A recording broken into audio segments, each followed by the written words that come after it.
നമസ്കാരം.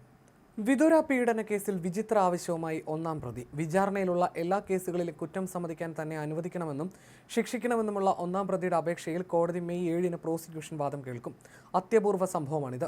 ഷംസുദ്ദീൻ മുഹമ്മദ് ഷാജഹാൻ എന്ന് വിളിക്കുന്ന കൊല്ലം ജുബൈറ മൻസിലിൽ സുരേഷിനെ ഒന്നാം പ്രതിയാക്കി രജിസ്റ്റർ ചെയ്ത 24 കേസുകളിൽ 23 എണ്ണവും വിചാരണ ഘട്ടത്തിലാണ്. ഒരു കേസിൽ ശിക്ഷ വിധിച്ചിരുന്നു. അതിൽ 24 വർഷത്തെ ശിക്ഷ അനുഭവിക്കുകയാണ്. ബാക്കി കേസുകളിൽ വിചാരണ തുടരുന്നു. ഇതിനിടയിലാണ് വിചാരണയിലുള്ള 23 കേസുകളിലും കുറ്റം സമ്മതിക്കാൻ അനുവദിക്കണമെന്ന് ആവശ്യപ്പെട്ടുള്ള ഒറ്റ അപേക്ഷ പ്രതി കോടതിയിൽ നൽകിയത്. ഓരോ കേസിലും വ്യത്യസ്ത അപേക്ഷ നൽകണമെന്നും അതിന്മേൽ വാദം കേൾക്കാമെന്നും വിചാരണ കോടതി അറിയിച്ചു.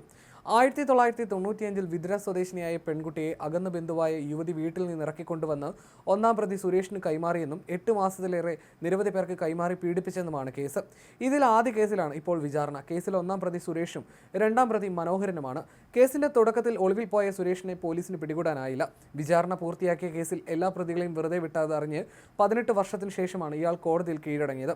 സുരേഷിനെ പെൺകുട്ടി തിരിച്ചറിഞ്ഞിരുന്നു. 2019 ജാമ്യത്തിലിറങ്ങി ഒളിവിൽ പോയ പ്രതിയെ കോടതി പിടികിട്ടാപ്പുള്ളിയായി പ്രഖ്യാപിച്ചു.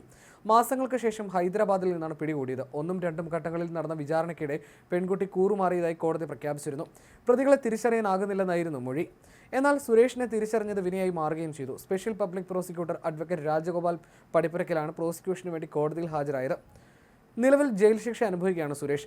രണ്ടാം പ്രതി മനോഹരൻ അറസ്റ്റിലായ ശേഷം ജാമ്യത്തിലിറങ്ങി മുങ്ങുകയുമായിരുന്നു. മനോഹരനെ പിന്നീട് പോലീസ് അറസ്റ്റ് ചെയ്തു. ഇതോടെയാണ് വീണ്ടും ഒന്നാം പ്രതിയുടെ വിചാരണ ആരംഭിച്ചത്. ഈ കേസിൽ ഉൾപ്പെട്ടിരുന്ന സിനിമാ നടൻ ജഗതി ശ്രീകുമാറിനെ ആദ്യഘട്ടത്തിൽ തന്നെ കോടതി വിട്ടയച്ചിരുന്നു. വിതുര പീഡന കേസിലെ ഇരയായ പെൺകുട്ടി താൻ നേരിട്ട പീഡന പരമ്പര കോടതിക്ക് മുൻപിൽ അക്കമിട്ട് നിർത്തിയതോടെയാണ് ഒന്നാം പ്രതി സുരേഷിന് കുരുക്ക് മുറുകിയത്. 1 വർഷം പുറലോകവുമായി ബന്ധമില്ലാതെ കഴിഞ്ഞത് ശരീരദാഹികളായ പുരുഷന്മാരുടെ മാത്രം ഇടയിലെന്നായിരുന്നു കോടതിയിൽ നൽകിയ മൊഴി. 1995 ഒക്ടോബർ 21 മുതൽ 1996 ജൂലൈ 10 വരെ കൊടും പീഡനങ്ങളും ശാരീരിക ഉപദ്രവങ്ങളുമാണ് നേരിട്ടത്. ഒന്നാം പ്രതി സുരേഷ് പല സ്ഥലത്തും മുറിയിൽ പൂട്ടിയിട്ടെന്ന് പെൺകുട്ടി മൊഴി നൽകി. പോലീസ് അറസ്റ്റ് ചെയ്ത് 7 ദിവസത്തിനു ശേഷം ജാമ്യം ലഭിച്ച് പുറത്തു വന്നപ്പോൾ കൂട്ടിക്കൊണ്ടുപോകാനെത്തിയ സ്വന്തം പിതാവ് പോലും തിരിച്ചറിയാതെ അലറിക്കരഞ്ഞതായും കോടതിയിൽ പെൺകുട്ടി വെളിപ്പെടുത്തിയിരുന്നു. ക്രൈംബ്രാഞ്ച് SP ആയിരുന്ന മുഹമ്മദ് റഫീഖാണ് കേസിൽ അന്വേഷണത്തിന് നേതൃത്വം നൽകിയത്. CIമാരായ R രാജേഷ് കുമാർ, രാജീവ് കുമാർ, ബൈജു പൗലോസ്, SI Binulal, ASI KS Rajeev തുടങ്ങിയവരാണ് പ്രതിയെ ഹൈദരാബാദിൽ നിന്ന് അറസ്റ്റ് ചെയ്തത്.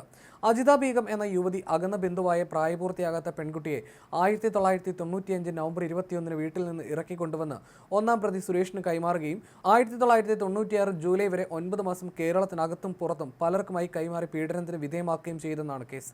അജിത ബീഗം അന്വേഷണ ഘട്ടത്തിൽ വാഹനാപകടത്തിൽ മരിച്ചു. ജൂലൈ 16 പെൺകുട്ടിയെ കേസിൽ ഉൾപ്പെട്ട സണ്ണി എന്ന ആൾക്കൊപ്പം എറണാകുളം സെൻട്രൽ പോലീസ് പിടികൂടിയിരുന്നു. കോടതിയിൽ ഹാജരാക്കി റിമാൻഡ് ചെയ്ത ഇവർ 23 ജാമ്യത്തിലിറങ്ങിയ ശേഷം സെൻട്രൽ പോലീസിന് നൽകിയ മൊഴിയാണ് 9 മാസം നീണ്ട പീഡനങ്ങൾ പുറത്തു കൊണ്ടുവന്നത്. ആകെ 24 കേസുകളാണ് ഉണ്ടായിരുന്നത്. സുരേഷ് 2 ഘട്ടങ്ങളിലായി ഒളിവിൽ കഴിഞ്ഞത് 18 വർഷമാണ്. മറ്റ് സംസ്ഥാനങ്ങളിലാണ് പ്രതി ഒളിവിൽ കഴിഞ്ഞത്. 1996 ജൂലൈയിൽ വിതുര സ്വദേശിനി അറസ്റ്റിലായതോടെ മുങ്ങി. 18 വർഷത്തിനു ശേഷം 2014 ഡിസംബർ 3 സുരേഷ് കോടതിയിൽ കീഴടങ്ങി. മഹാരാഷ്ട്രയിൽ കമ്പനി നടത്തുകയായിരുന്നുവെന്നാണ് അന്ന് പറഞ്ഞത്. കേസിന്റെ വിചാരണ നടക്കുന്നതിനിടെ 2019 മാർച്ചിൽ വീണ്ടും മുങ്ങി. 4 മാസത്തിനു ശേഷം 2019 ജൂലൈയിൽ ക്രൈംബ്രാഞ്ച് സംഘം ഇയാളെ ഹൈദരാബാദിൽ നിന്നും അറസ്റ്റ് ചെയ്തു. തമിഴ്നാട്ടിൽ ഇയാൾ മറ്റൊരു പീഡന കേസിൽ അറസ്റ്റിലായെങ്കിലും സംഭവം അറിഞ്ഞ് കേരള പോലീസ് എത്തും മുൻപ് കടന്നു കളഞ്ഞ ചരിത്രവുമുണ്ട്.